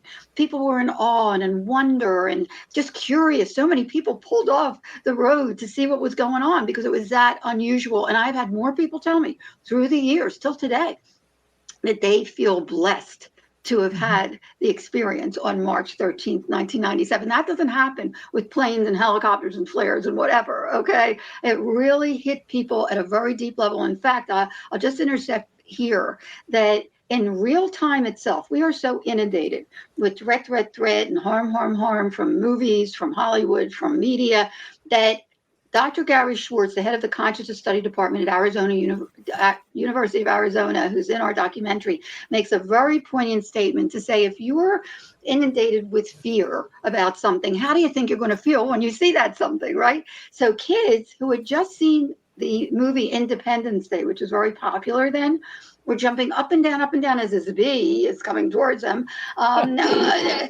Independence Day. But as it came closer, interestingly, a calmness came over everyone, a connectiveness to the phenomena that after it passed, they wanted to chase after it. They wanted their parents to get into the car and run after it. And that's in real time. It changed people, whoever was driving this, whoever's behind it.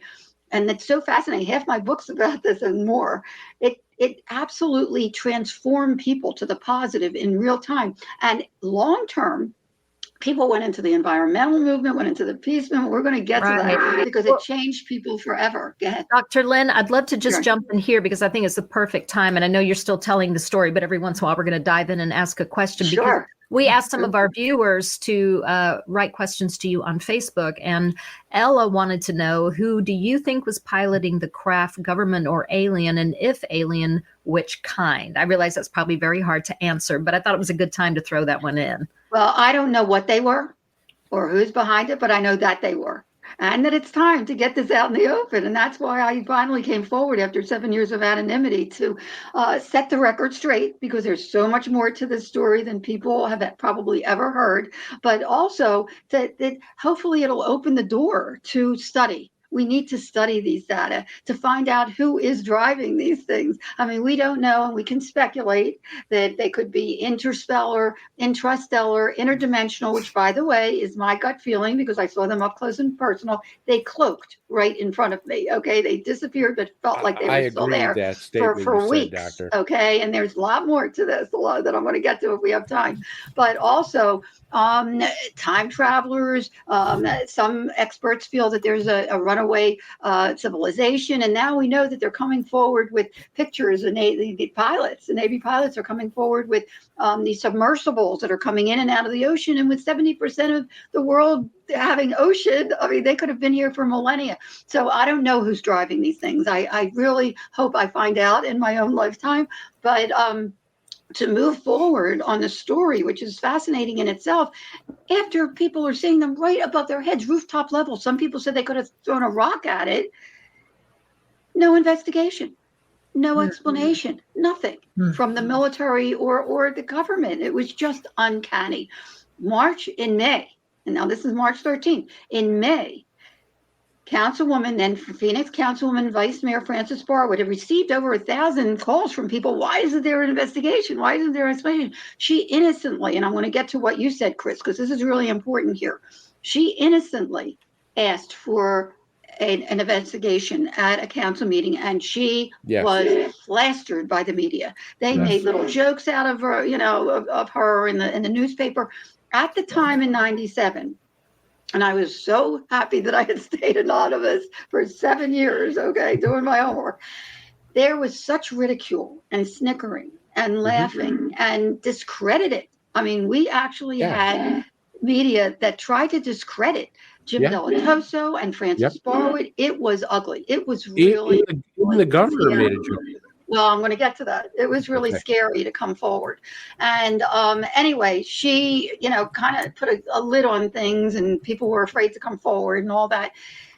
Suddenly, on June 18th, I mean, as the story unfolds, it is so interesting because on June 18th, after nothing, suddenly there's a front page USA Today article that opened our sighting to international scrutiny. We didn't have social media at the time, and it went viral overnight. By the next morning, every national news station, as well as Dan Rather, Peter Jennings, I mean, you name it, they were talking about the Phoenix Lights. And by late morning, that morning, there we go. There's the article, multi-page article. It was amazing. For the first time, people were hearing about this outside of Arizona. And we were deluged by media from all over the world. And when they would talk to the witnesses, their reports were so detailed and so heartfelt that they too were asking, why isn't there an investigation? Why isn't there an explanation? And then suddenly, out of nowhere, we get a public announcement that then former Governor Fife Symington was calling a press conference for that afternoon. Okay, we'll get to that. That's near the end. Okay, we'll get to that because that afternoon, he had this unscheduled press conference to reveal the culprit of the lights over Phoenix. And he comes marching out, one of his aides, with a giant alien head costume and made a mockery of it, which was really disconcerting, especially for parents. And he was a witness, too. Well, I'm going to get to that. I'm going to get to that. Don't be a spoiler. We're going to get to that. We're going to get to that because that's one of the good parts of this. Okay, spoiler alert. But anyway, at the time, he was making a joke out of it, and it wasn't a joke. I mean, parents were really disconcerted. They, here they were with their kids seeing something that's, 2 and 3 and 4 malls wide, and he's making a mockery of it. Well, again, that really put a lid on it. And the next thing we know, and that after that, it wasn't a joke to me, particularly, because I saw these up close and personal. So I started calling every military base and to see what they knew. And they were more interested in hearing and seeing my data. And I never gave them details about what I saw or what I photographed, but they were just as curious as everyone else. In fact, I have some of their conversations, which are comical in the book. One very high up said, "Oh, the only ones that know this are God and whoever did it." That's from the military. Okay. Anyway, I get a call. That's interesting. I get a call a month later, July 24th, from one of the heads of PR at the Air National Guard. And she says, "Oh, Dr. Lynne, I think we know what those lights were back in March." And I was thrilled. I was looking for any logical explanation. She says, "Do you believe that nobody ever looked at the log for visiting Air National Guard? And the Maryland Air National Guard was in town sending off military illumination flares in Operation Snowbird," which I later found out in military terms means diversionary tactical maneuvers. So the military was very aware. So they may have been sending off flares to divert attention away from the true unknowns, but I have to tell you, there is not one report from anyone that saw the true unknowns that are similar to flares. Because I said to her, wait a minute, when was the Maryland Air National Guard in town? She said March 1st to the 15th.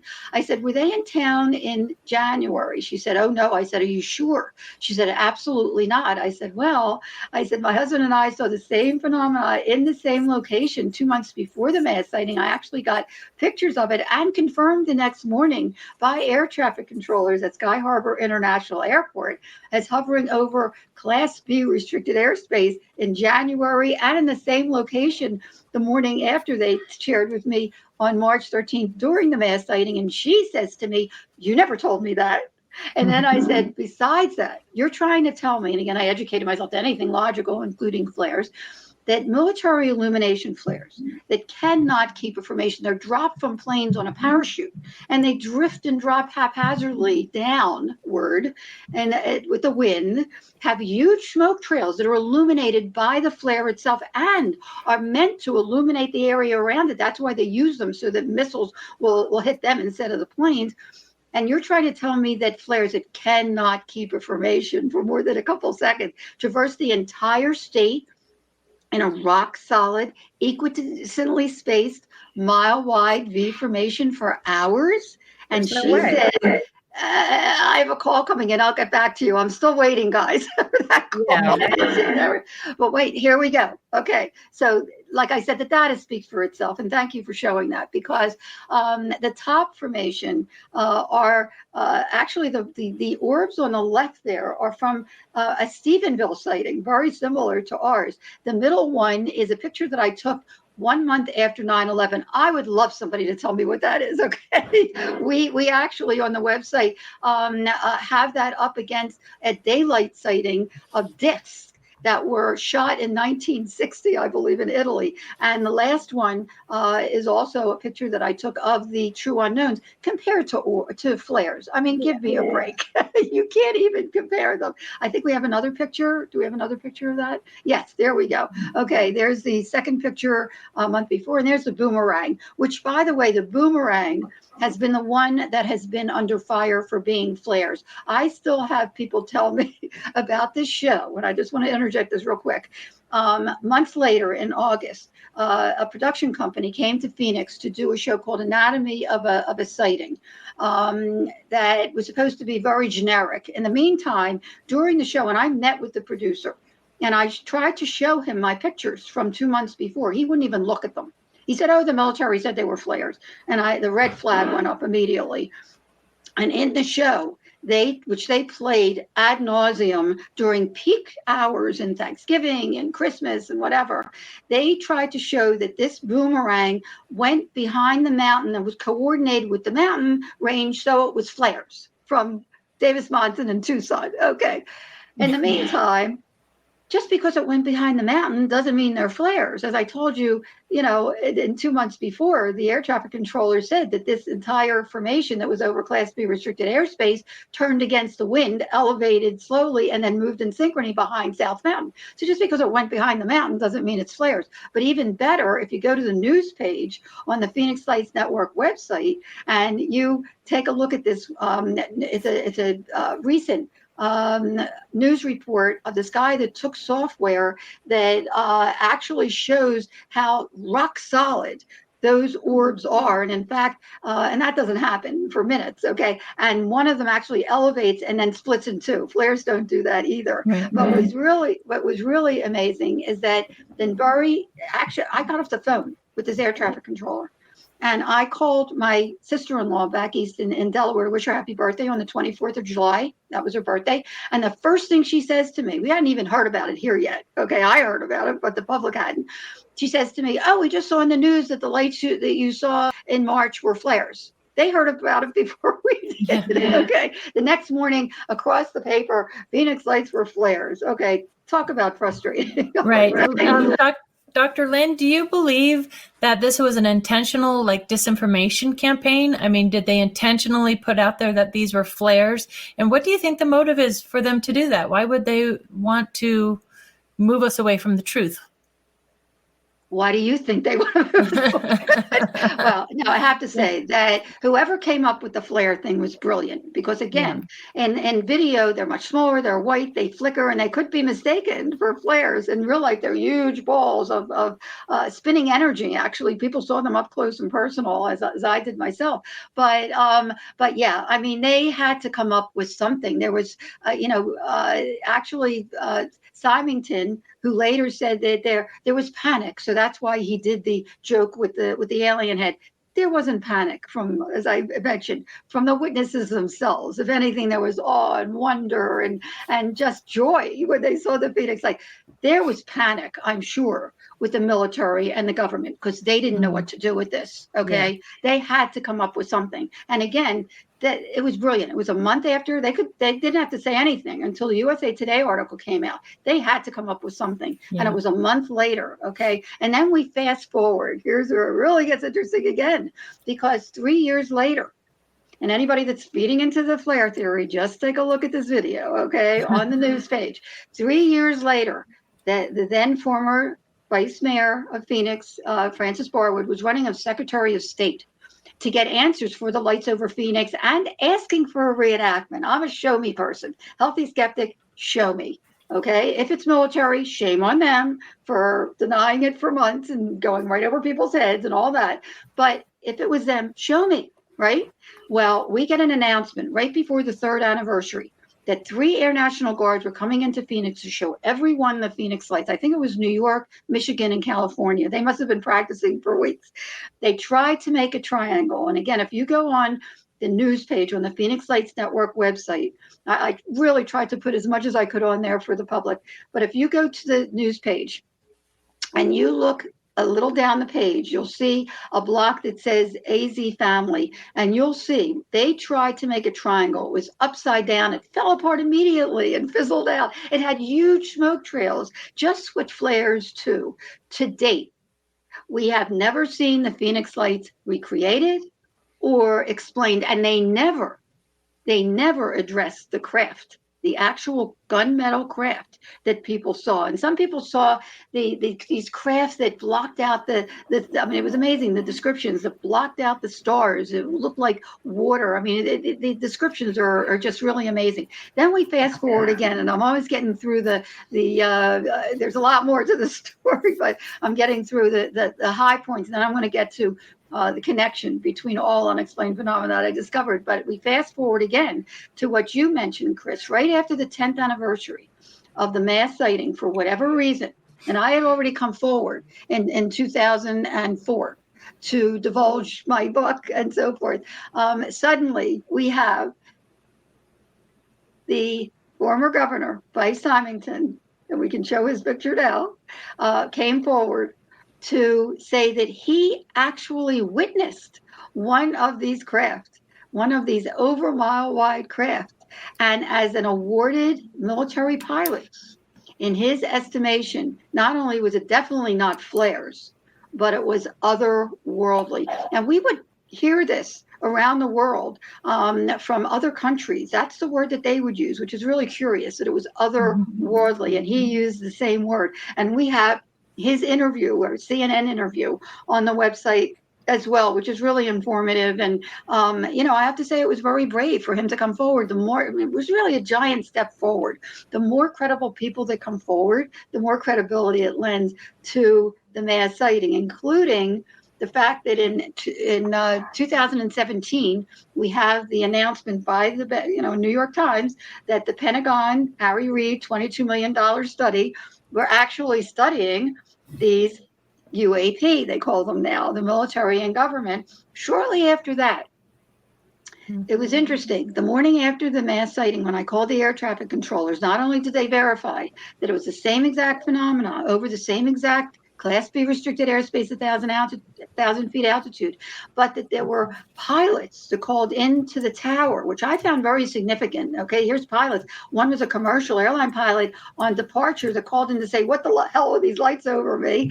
And a private pilot called in to say that he was seeing this V of 6 lights. Well, interestingly, that's what I saw first and ran out to grab my video camera. And by the time I got out there and focused, it changed to the 3 endpoints of a giant Beer triangle. And so he was seeing it while I was photographing it. He finally came forward, this private pilot, and I mention it in the initial book, the 2004 book. But now we know who that pilot was. It was actor Kurt Russell, who, yes, yay. I love that. Yes. Hey, Dr. Lynne, yes. Can I want to get this question in because I'm so scared we're going to run out of time without getting it. I love that Kurt saw that and that he came forward. I think that's amazing.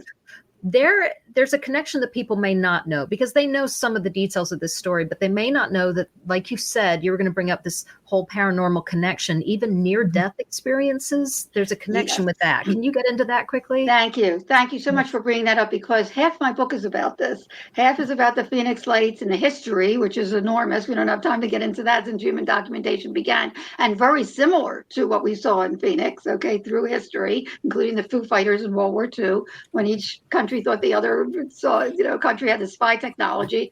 But how it affected people in real time and long term, and also a number of witnesses had shared with me that they had near-death experiences as children that was reawakened by the Phoenix Lights mass sighting, which really hit me hard because I did too. And we won't have time to get into it. I lay it all out there in the book, but it changed my life forever as a child. You got to give us at least a little bit. Just a little bit. All I can say is that it changed my life. I came back with such knowledge from my near-death experience, and that's why I thought maybe there is. And I always say the 3 A's, awareness of what comes before you, that it's there for a reason. Why do you have that opportunity? And I've always tried to take advantage of that opportunity. If you read my bio, you'll know why. Okay. And as well as attitude, positive attitude brings positive energy to you. That's a whole nother thing. And I see it in medicine all the time. And appreciation, the 3 A's. If I can lend that to the audience, and if they read the book and they'll learn more about it, Did you become spiritual? Well, that's the thing. It really wakes you up, and so does the Phoenix Lights. I'm going to get to that because what I thought is, wow, could there be a connection to all unexplained phenomena, whether it's out-of-body experience, unexplained aerial phenomena, or near-death experience with a mystical light associated with the experience? And lo and behold, just like with the UFO topic, when I started really looking for credible data, there's university studies.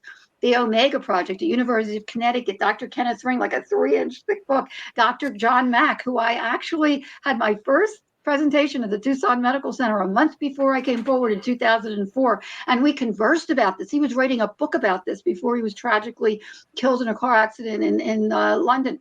But at any rate, I found a connection, not only in the experience itself, and I described some of that in my own experience in 95 with seeing a light and feeling an intelligent presence and telepathy and coming back with knowledge. It's not believing anymore. It's a knowing. It's a knowing. And the after effect, the positive transformation, the awakening, the enlightenment, the connectedness between the earth and the universe and each other, which is felt within a person who has an up experience. I started calling UP, unexplained phenomena, up, because it is an up. It's a positive experience that changes the person forever. Again, it's not a belief anymore. It's a knowing. And for the Phoenix Lights, people ask me all the time, what was the meaning of the Phoenix Lights? And, again, half the book is about this and about the spiritual awakening that happens within a person that has an up experience. And you don't have to have an up experience to have this positive transformation. All you need to do is open your mind and your heart and learn about it. And you'll start to recognize, if you really open up to serendipities, and I also give 10 ways to meditate and to communicate with these other intelligences. They're out there waiting for us to connect with them. Doctor, you said that you communicated with other intelligence. Are you an abductee?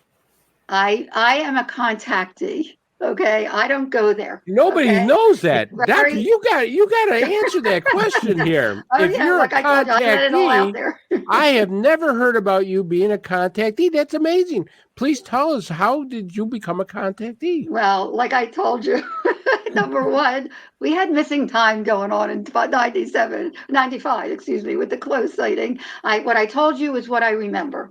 But as a child, I did meet during my near-death experience. I don't want to, it's a long story, but I did meet 3 beings, giant beings in glowing white robes above the earth that were watching us. You ever hear about the Watchers in, our ancient writings? And I came back with such knowledge, not only beyond my age. I was very naive. I was a singer dancer on television and a professional musical theater for years, which I'll tell you a little story if we have time about Raising Arizona. Remind me. But another little coincidence. But I also came back feeling that those beings, and I thought they were spirit world. Okay. They knew who I was. They had unconditional love. I mean, I really get into the details in the book, but I have felt that they have been with me since a child. And I don't hear voices, but I get feelings for things, strong feelings. And when I meditate, I get answers, I get feelings. And I've always gone with those feelings, and it's taken me to a positive place. So I've trusted in the guidance. And again, I thought that they were spirit world since the mass sighting and the Phoenix lights. I don't know what they were, to tell you the truth. Okay. But nonetheless, I do get downloads all the time. And for anybody who wants to know more, please read the book. I've heard of a spiritual guide. Do you have a spiritual guide, you think? Well, I have felt that they have been with me since I was a child. And actually, when I've come to crossroads in my life, big crossroads, including a month before I started medical school. How much time do we have? Because I want to make sure that. Well, you're saying a lot of key words in there that's picking my brain. I mean, you're frying it, to be honest with you. We don't want that. We don't. You're saying expand your mind. If you expand it anymore, I'm going to drop dead. So don't do that. This is a good story. A month before I started medical school, I was touring with Barbara Eden in Sound of Music. I understudied her in the part of Maria in Sound of Music. I had done numerous shows with Betty Grable and Guys and Dolls and Gordon McRae in Oklahoma and Sherman Hemsley and Alice in Wonderland. And anyway, I was touring with her at the time, and I was called to audition for the part of the ingenue in the movie of the book Exodus, Leon Uris, the hit movie with Paul Newman and the hit book. And I was starting medical school in a month, and it got down to 2 of us. And coincidentally, the other girl I went to elementary school with, Jacqueline Mayrow, she was a prima ballerina that ended up to be Baby June in the original Gypsy with Ethel Merman. But anyway, it got down to the 2 of us, and I had to make a decision. I mean, my goodness, here the book and the movie were big hits, and I'm being invited by the author to do this musical, which I thought would also be a big hit. And I really did some soul searching and asked for guidance. And the answer that I got when I meditated, and again, I have what you do in the book, the answer I got is I had to go to medical school, and one day I would know why. And I told Leon Uris, he wasn't very happy with me, but the show went on the road like they do before it opens on Broadway, opened on Broadway, closed in 3 weeks. I would have been dead meat. No, I was accepted to 5 medical schools. No medical school would have accepted me if they knew that I hadn't gone because I did Broadway. The other thing was, after everything happened with the Phoenix Lights, I didn't know what to do with what I had. And this is getting to your earlier question, because I did not want to come forward. It was much too precarious. And I went back to work at the Arizona Heart Institute to help put our younger son through medical school. He's a neurologist now. While I pared down the 750-page journal that I had written over 7 years to 230 pages behind closed doors, when I finally did, after much soul searching, because I just wanted to get the data out there. I mean, I really didn't know what to do. And my friends would tell me, once I started sharing what was going on, Lynn, you've been doing this for 50 years on vital health issues, or 30 years at the time. Do it for this issue. And I figured, you know what? I just asked for guidance. I said, if I'm really supposed to do something credible and professional with this, show me the way. I don't need to do this. Believe me, I live a very, very happy, wonderful life, wonderful family. Yeah, but I need, doctor. But Chris, I need to do this. For whatever reason, I have been inspired to do this. And if I can be a credible voice so people actually look at the data, then I've done my job. So that was another time that I just laid it out there, show me the way, and the puzzle pieces just keep falling in line. Here's another little coincidence. You ready? Raising Arizona by the Coen brothers. For anybody that's seen it out there, it's a giant hit, iconic movie, 20th Century Fox. 10 years before the mass sighting, 1987, it premiered. Okay, I played the part, and for anybody that hasn't seen it, it's a black comedy about Nicolas Cage and Holly Hunter can't conceive, so they kidnap one of the Arizona quintuplets, and I played the mother of the quintuplets, Florence, Arizona. And if anybody ever comes up to me and says they recognize me, I'll be mortified because it's a big character role. But anyway, the cast was amazing. Frances McDormand and John Goodman and William Forsythe, amazing cast. And at any rate, unbeknownst to me, I hadn't watched it since the late 80s when it came out. When I came forward in 2004, I started touring, and I think it was at a MUFON meeting, actually, where I was speaking. Somebody had mentioned that I had done Raising Arizona, and a fella came up afterwards, and he said, there's a reference to your character in UFOs in Raising Arizona. And I said, really? I had not remembered. I hadn't watched it for so long. I went back to look. After one of the babies is, now this is amazing. After one of the babies is kidnapped by Nicolas Cage and Holly Hunter, there's a press conference in front of our home with my husband. And a reporter sticks a microphone in his face and says, "There's a rumor your son was abducted by UFOs. Is there any truth to that?" And my husband says, "Oh, please, son, please don't print that. If his mama reads that, she'll lose all hope," which is totally opposite from my own take. But nonetheless, it's the only reference in the entire film, 10 years before the mass sighting, to UFOs. Not only that, it gets better. The cinematographer, who was also just getting started, as many of the stars now were, also went on to do Big with Tom Hanks, When Harry Met Sally with Billy Crystal, How the West Was Won with Will Smith, and created and directed, drum roll, the Men in Black series, which opened in 1997, the same year as the Phoenix Lights. Wow. Coincidence? Wow. Cool. I love that. That's wild. We only have, maybe 7 minutes left. I would like to get into some of your books, talk about your website, your other book. Can you talk about the inspiration for your thank you UFOs so and Crop much. Circles coloring book? Yes, I we love have it. the book is actually in its 4th print. I recommend the ebook only because not only does it have color pictures, it also has live links. If I'm an educator, that's one of the main reasons I came forward, is to help educate, raise awareness.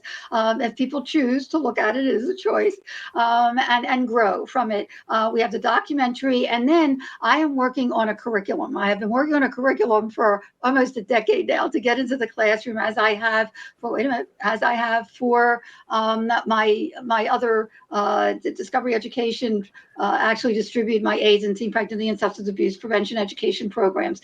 And for the 20th anniversary, I thought, how cool would it be to get a graphic novel activities coloring book, if you want to put that up again, that actually is for all ages. It's called the Phoenix Lights, UFOs and Crop Circles Coloring Book, Adventures of Sue F.O. and Hugh F.O. UFO. He's a Lillian. We had a Discovery. We had a Disney illustrator. We had teachers. Kate. I mean, such amazing people worked on this. David, who is in Denver, is a map maker, and he drew to scale the 10 different craft to color, as well as 80 crop circles in there. We have activities, word games, and crop circles, and crossword puzzles, and even the answers. So I did that, and it's 160 pages, okay, so that we can have the story of the Phoenix Lights through Sue and you, but so the teachers can use it, which they are, and parents and grandparents can do it with their kids and grandkids and learn about it. And, people have said to me, first of all, that's the trilogy. They're all available on Amazon. They're all available through the website, which is free and packed with information can explore and consider the Phoenix Lights Network website, www.thephoenixlights.net. And just to end it up, I mean, people ask me all the time, why? Why did the Phoenix Lights happen? Why were they here? And I have to say that not only whoever did this, and you asked that earlier, and again, we don't know who did this, but we know that it really happened, that affected people at such a deep, deep soul level. Not only did it wake people up to their presence in a very gentle, non-threatening way, but it also woke people up one person at a time. And that's significant, just as I'm trying to do with my data, my trilogy, and being here today. But the Phoenix Lights definitely woke one person up at a time to not only their presence and that we're not alone in this universe, but to the spiritual, potentially good people, human beings that we are, that we have so much potential to make this world a better world and to relate and connect with the wondrous universe is just waiting for us to connect with them. Mm-hmm. We are not alone. Yeah.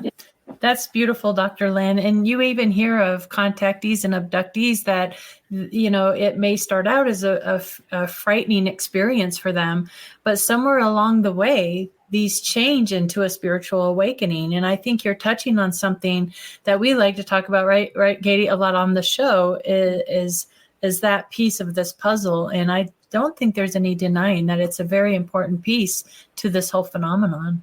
Absolutely, Katie. In fact, Ruth Hover, who is no longer with us, who was a MUFON member. I mean, she had a group and she taught me so much herself.